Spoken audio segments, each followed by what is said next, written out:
అందరికీ నమస్కారం అండి. ఇవాళ మనం చెప్పుకోబోయే కథ పేరు అమ్మే మహారాణి. ఈ కథని రచించిన వారు జలంధిక గారు. ఇక కథలోకి వెళ్ళిపోతే, ఏమిటిరా మీరు అంటున్నది? ఒక్కసారిగా నిర్ఘాంతపోయింది సుజాత. తప్పేముందమ్మా, నువ్వు కాస్త ఆలోచించు. శృతి పెళ్ళయ్యే వరకు ఓపిక పడితే చాలు. ఆ తరువాత ఆయన దారిన ఆయన వెళ్తారు. ప్రణవ్ తల్లికి సర్ది చెప్తూ చాలా నెమ్మదైన స్వరంతో లాలనగా అన్నాడు. పెళ్లిలో 10 మందిలో ఇలాంటి విషయాలు చర్చకు రావడం మంచిది కాదమ్మా. రాజేష్ అమ్మగారు ఈ విషయమై అడిగారట. తండ్రి ఉండగా కన్యాదానం ఎవరో చేయటమేంటని శృతి తల్లిని అర్థం చేసుకోమన్నట్లుగా అంది.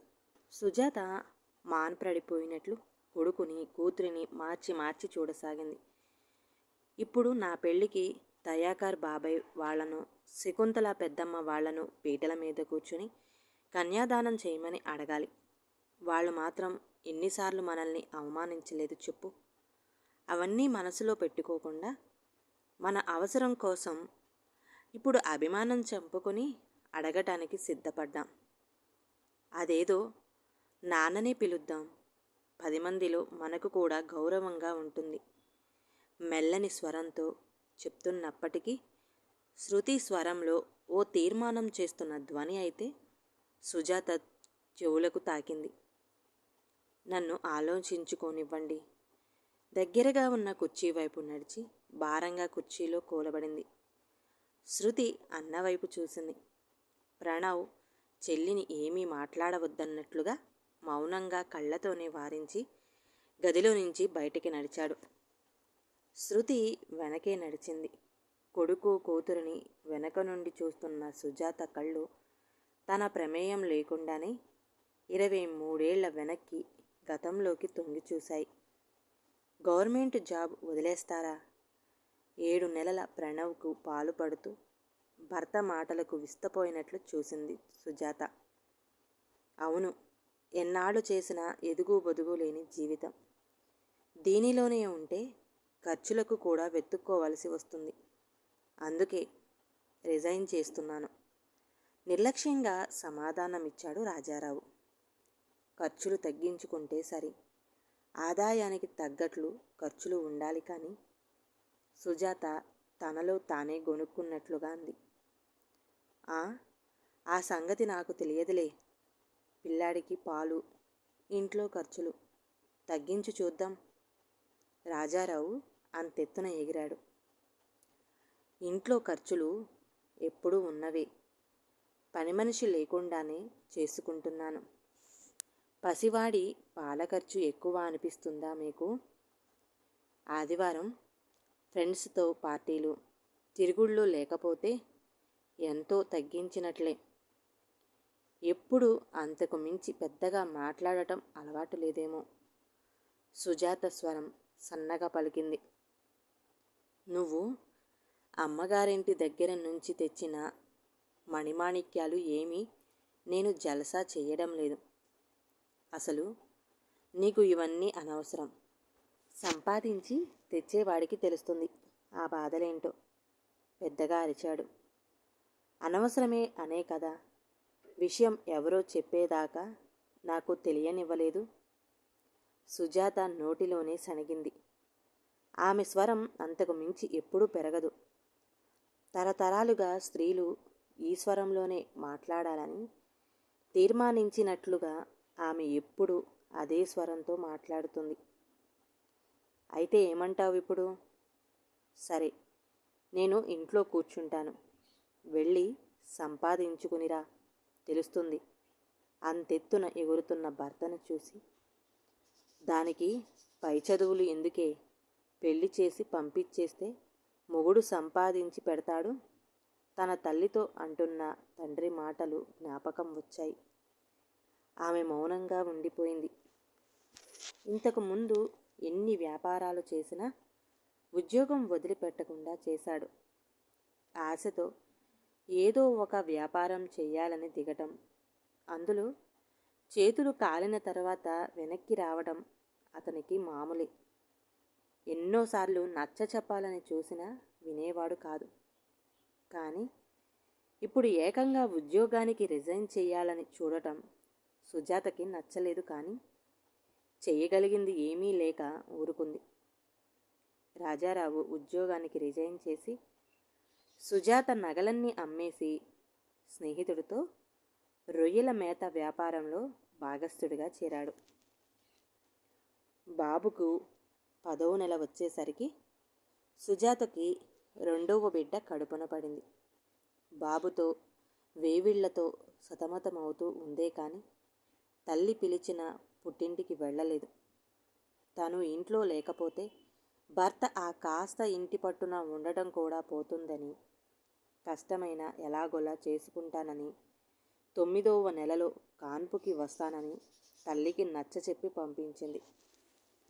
బాబుకి పాలల్లో పొడి అయిపోయిందండి.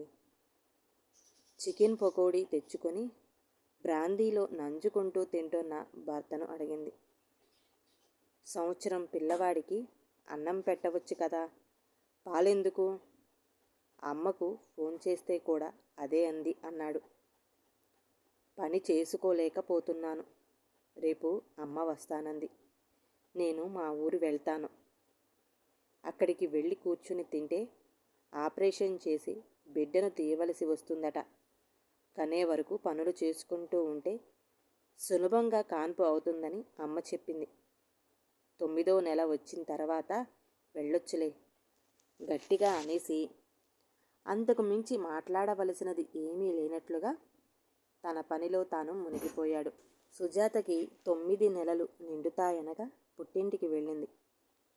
శృతి పుట్టిన తరువాత 10 రోజులు మాత్రమే విశ్రాంతి తీసుకుని స్నేహితురాలింటికి వెళ్ళి జాకెట్లు కుట్టడం నేర్చుకోసాగింది. ఓ నెల రోజులు కూడా గడవకుండానే తల్లితో కలిసి వచ్చిన రాజారావు సుజాతను తీసుకువచ్చి దిగపెట్టమని అత్తగారికి చెప్పి వెళ్ళిపోయాడు. తల్లితో కలిసి పిల్లలను తీసుకుని ఇంటికి వచ్చిన సుజాతకు ఇల్లు కొత్తగా కనిపించింది. వంటింట్లో వస్తువులు, స్థానాలు మారి ఉన్నాయి. తనకు తెలిసినంత వరకు రాజారావుకి టీ పెట్టుకోవడం కూడా చేతకాదు. అన్నీ బయట హోటల్కు వెళ్ళి తాగవలసింది, తినవలసింది. తల్లిని పిల్లల్ని చూసుకోమని ఇల్లు కాస్త సర్దుకోసాగింది. బెడ్ సర్దుతున్నప్పుడు దిండు కింద కనిపించిన చిన్న గాజు ముక్క, దువ్వెనలో చిక్కుకున్న వెంట్రుకలు సందేహం కలిగించిన తను లేనప్పుడు ఎవరైనా బంధువులు వచ్చారేమో అనుకుంది. భార్య పిల్లలు వచ్చారని తెలిసినా పొద్దుపోయి ఇంటికి చేరుకున్న రాజారావును భోజనం చేసి నిద్రపోయే ముందు తన సందేహాన్ని చిన్నగా వ్యక్తం చేసింది. నేను లేనప్పుడు అత్తయ్య కానీ ఎవరైనా బంధువులు కానీ వచ్చారా? రాజారావు ఉలిక్కిపడటం సుజాత దృష్టిని దాటిపోలేదు. ఎవరూ రాలేదే ముక్తసరిగా అంటూ పక్కకు తిరిగి పడుకున్నాడు. సుజాతకు ఇంకేం మాట్లాడాలో అర్థం కాలేదు. తల్లి 10 రోజులుండి వెళ్ళిపోయింది. రాజారావు కోసం వచ్చిపోయే మనుషులను చూసిన తర్వాత సుజాతకు ఆ 10 రోజులకే ఓ విషయం అర్థమైంది. ఏం చేశాడో కానీ భర్త బాగా అప్పులు పాలయ్యాడు. పిల్లలను చూసుకోవడంలో నిమగ్నమై కొన్ని విషయాలు ఆలోచించటానికి కూడా సమయం లేనట్టుగా ఉన్న సుజాతకు ఓ రోజు పక్కింటావిడ చెప్పాలా వద్దా అని చెప్పిన విషయాలు మరింత బాధ కలిగించాయి. మనసులో ఉంచుకో సుజాత, జాగ్రత్త పడతావని చెప్తున్నా. నువ్వు లేనప్పుడు మీ ఆయన ఓ ఆవిడను ఇంటికి తీసుకుని వచ్చాడు. పెద్దమ్మ కూతురని చెప్పాడు. 4 రోజులకు మాకు వారి వాలకం తేడాగా అనిపించి మా ఇళ్ల మధ్య ఇలాంటి పనులు చేస్తే మర్యాదగా ఉండదని హెచ్చరించాం. నువ్వు వచ్చే 4 రోజుల ముందే ఆమె వెళ్ళిపోయింది. తగాదా పెట్టుకోకు, కానీ జాగ్రత్త పడు. సుజాత పిల్లలకు అన్నం పెట్టి పాపకి పాలిచ్చి నిద్రపుచ్చిందే కానీ స్థిమితంగా ఉండలేకపోయింది. ఏదో మనసును కలిచివేస్తున్నట్లుగా బాధ, కోపం, తన మీద తనకే జాలి కలగా పులగమై ఆమెను ఆకలికి నిద్రకి దూరం చేశాయి.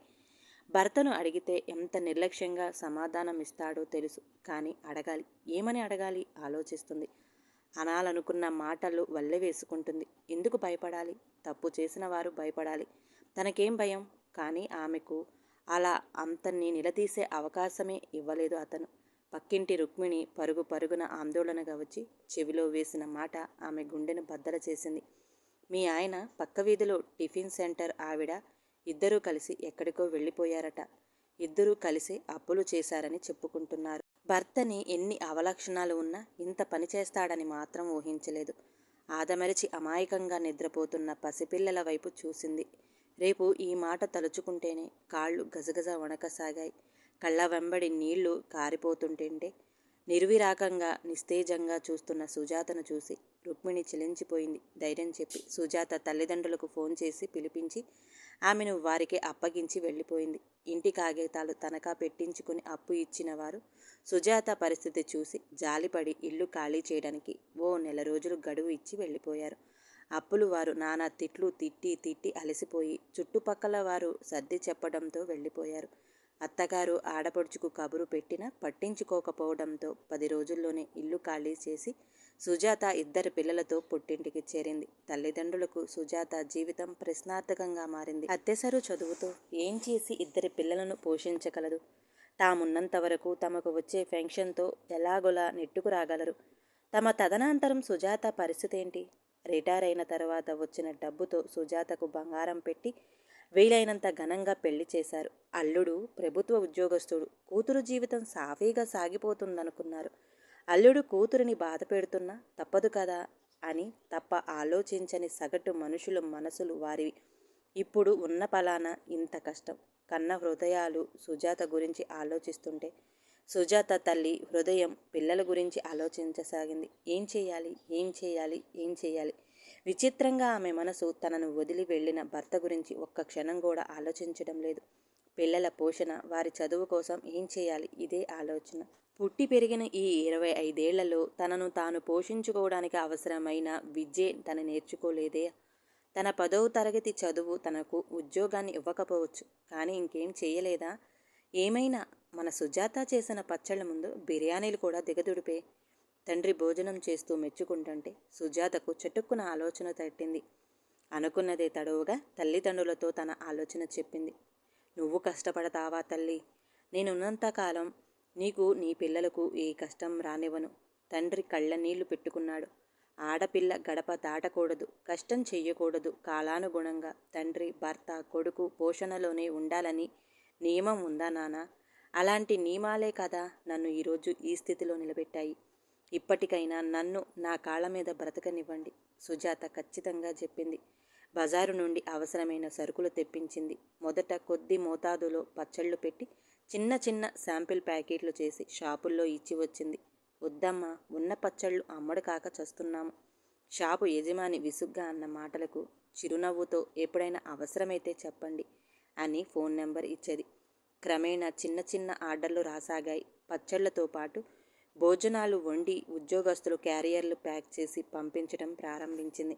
నాణ్యమైన సరుకులతో జాగ్రత్తగా ఎలాంటి పొరపాట్లు జరగకుండా చూసుకునేది. రాముడితో పాటు రావణాసురులు, సుమిత్రతో పాటు శూర్పణఖలు పుట్టిన నేల ఇది. అలాంటి వారు ఎదురైనా చాలా మర్యాదగా సమాధానమిచ్చేది. ఆ ఓర్పు రావడానికి కారణమైన భర్తకు మనసులోనే ఓ నమస్కారం పెట్టేది. క్యాటరింగ్ నుండి పెద్ద హోటల్ పెట్టే స్థాయికి ఎదిగింది.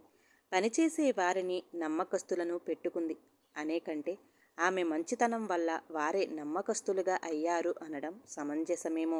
దూరమైన బంధువులు దగ్గరయ్యారు. పిల్లలు పెద్దవాళ్ళయ్యారు. తల్లిదండ్రులు కాలగర్భంలో కలిసిపోయారు.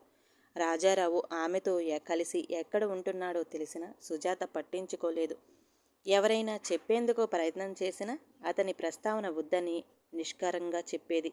ప్రణవ్, శృతి ఇద్దరూ చదువులో తెలివిగలవారే. చదువులు పూర్తి కావడంతోనే ఉద్యోగంలో చేరారు. శృతి తన ఆఫీసులో పనిచేసే కొలీగ్ రాజేష్ ప్రపోజ్ చేశాడని చెప్పడంతో వారితో మాట్లాడింది. వియ్యంకులు వారితో రాజారావు విషయం కూడా చెప్పింది. పెళ్లికి ముహూర్తాలు కూడా పెట్టుకున్నారు. పూజారి కన్యాదానం ఎవరు చేస్తున్నారు అని అడగటంతో వచ్చిన సమస్య ఇది. ప్రణవ్, శృతి తమ తండ్రిని తీసుకువచ్చి కన్యాదానం చేయిస్తే శృతి అత్తగారి తరపు బంధువులలో ఎలాంటి చిన్నతనం ఉండదు కదా అని ఆలోచిస్తున్నారు. సుజాత ఇంట్లో శృతికి కాబోయే అత్తమామలు సుజాత మేనమామ కొడుకు దయాకర్ దంపతులు, పెద్దమ్మ కూతురు శకుంతల దంపతులు ఆసీనులై ఉన్నారు. ఇదంతా ఆ అమ్మకు మతి ఉండే చేస్తుందా అన్నయ్య?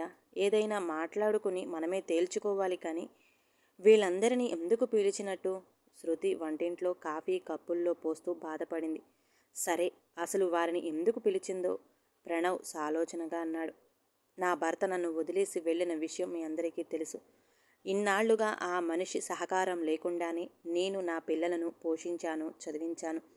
ఎప్పుడూ కూడా అతని అవసరం నాకు వస్తుందని అనుకోలేదు. ఇప్పుడు ఇన్నేళ్లకు కన్యాదానం పేరుతో అతని అవసరం నాకు ఉందని చెప్తున్న నా పిల్లల అమాయకత్వానికి నాకు నవ్వొస్తుంది. అందుకే మీతోనే మాట్లాడాలని పిలిపించాను. నడక కూడా సరిగ్గా రాని పసికందుల్ని అమాయకంగా తనను నమ్మి పుట్టింటి వారు ఇచ్చిన ఆస్తిని, బంగారాన్ని ఆయన చేతిలో పెట్టిన నన్ను నిలవ నీడ కూడా లేకుండా చేసి పోయిన అతనికి తండ్రి హోదాలో కన్యాదానం చేసే అర్హత ఉందంటారా? అది కాదు సుజాత. భార్యాభర్తలు ఇద్దరూ పీటల మీద కూర్చొని కన్యాదానం చెయ్యడం మన సాంప్రదాయం. దయాకర్ చెప్పబోయాడు. ఆ భార్యాభర్తలు ఇద్దరూ కలిసి పిల్లలను పెంచి పోషించడం సాంప్రదాయం కాదా? తన బాధ్యతను తను సక్రమంగా నిర్వహించని వ్యక్తికి ఈ హోదా ఇవ్వడం అవసరమా? నువ్వు ఇంత బాధపడతావని అనుకోలేదమ్మా. దయాకర్ బాబాయ్ శకుంతల పెద్దమ్మ చేస్తారు. ఇక బాధపడకు. ప్రణవ్ అడ్డు వచ్చాడు. అంటే నాకు కన్యాదానం చేసే అర్హత లేదా? అర్హత లేని ఆ వ్యక్తి పక్కన కూర్చుంటేనే ఆ అర్హత వస్తుందా? అందరి వైపు సూటిగా చూసింది. నువ్వు ఒక్కదానివే పీటల మీద కూర్చుని కన్యాదానం చేస్తావా? శకుంతల నివ్వెరపోయింది. అవును. సుజాత ముఖంలో నిశ్చయం కనిపించింది. నేను ఒక్కదాన్ని పిల్లలను పోషించినప్పుడు లేని అభ్యంతరం నేను ఒక్కదాన్నే కన్యాదానం చేయడానికి ఎందుకు? తల్లి తండ్రి అవసరమైన ప్రతి కార్యంలో నేను ఒక్కదాన్నే చేస్తాను. మీరు మీ అభిప్రాయం చెప్పండి. అలా వీలు కాని పక్షంలో పిల్లలు ఎటు ఇష్టపడ్డారు కాబట్టి రిజిస్టర్ మ్యారేజ్ చేద్దాము. ఆలోచించుకొని చెప్పండి. మర్యాదగానే అయినప్పటికీ ఖచ్చితంగా చెప్పింది. 50 ఏళ్ల తల్లిని ఆమె మాటల్లోని సత్యాన్ని నిశితంగా అప్పుడే గమనిస్తున్నట్లుగా చూస్తుంది శృతి. తను ఇలా ఎందుకు ఆలోచించలేకపోయింది? ఎవరో ఏదో అనుకుంటారనో, అత్తగారి తరపు వారు ఏమైనా అనుకుంటారనేమో, కాబోయే భర్త చులకన చేస్తాడేమో అని ఎందుకు అనుకుంది? 10వ తరగతి చదివే తల్లికి ఉన్న జ్ఞానం తనకు లేకుండా పోయిందా? ఆమె దృష్టి గోడ మీద ఓ పద్ధతి ప్రకారం తగిలించిబడి ఉన్న ఫోటోల వైపు పడింది. తన పెద్ద మనిషి అయినప్పుడు అక్షింతలు వేస్తున్న తల్లి, తను గ్రాడ్యుయేషన్ పట్టా తీసుకుంటున్నప్పుడు పక్కనే నిలుచుని గర్వంగా చూస్తున్న తల్లి, అంతటా తానై ఉన్న తల్లి రేపు పెళ్లిలో కూడా అంతా తానే ఉంటుంది. అది ఇష్టమైతేనే ముందుకు వస్తారు పెళ్లివారు, లేకపోతే లేదు. మా అమ్మే మహారాణి. ఎవరు అవునన్నా కాదన్నా. శృతి మనసులో గట్టి నిశ్చయం. అప్పటి వరకు మబ్బుల చాటు దాక్కున్న సూర్యుడు బయటకు రావడంతో వెలుగు రేఖలు జగమంతా పరుచుకున్నాయి. అజ్ఞానమనే అంధకారంలో నుంచి అప్పుడే బయటికి వస్తున్నందువల్లేమో శృతి కళ్ళల్లో ఆ వెలుగు రేఖలు పడి ఓ మెరుపు మెరిసింది. ఆ మెరుపుతో పాటు ఆమె కళ్ళల్లో సన్నగా నీటి జీర. కూతురి కళ్ళల్లో ఆ మెరుపును స్పష్టంగా చూసి సుజాత కళ్ళల్లో తన కష్టం ఫలించిన చెమరింపు.